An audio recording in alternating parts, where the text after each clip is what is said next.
আমাৰ ল'ৰা ছোৱালীকেইটাই ৰুটি বনাইছে। এতিয়া মানে ঘৰত কোনেও বনাবলৈ নিদিয়ে মাহঁতে, সিহঁতি নিজে ইয়াত বনাইছে আৰু আমি এতিয়া ধুনীয়াকৈ বনাই খাব লাগিব। ধুনীয়াকৈ লুচি বনোৱা আৰু এতিয়া আমি চবে খাব লাগিব দেই। আৰু বাকীখিনিয়ে পাচলি কাটি আছে, সেইকেইটা পাচলি আমি এতিয়া একেলগে ভাজিব লাগিব। চোৱা এইফালে চোৱা। এইটো কি? কমলা নে বিলাহী? কমলা। এইটো বিলাহী ৰুটি ভাজিৰ লগত আমি খাম। আৰু কোনোবা আহে যদি আহিব পাৰিব, মাতিম নে? আৰু কৈ দিয়া, চবকে কৈ যোৱা আহিবলৈ কোৱা। আমি ৰুটি বনাইছোঁ। হয় গ'ল।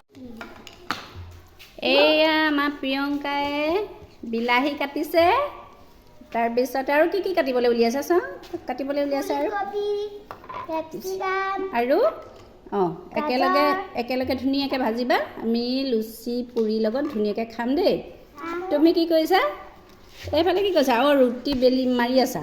হ'ব ঠিক আছে, বনোৱা, আমি খাম এতিয়া একেলগে দেই। বঢ়িয়া।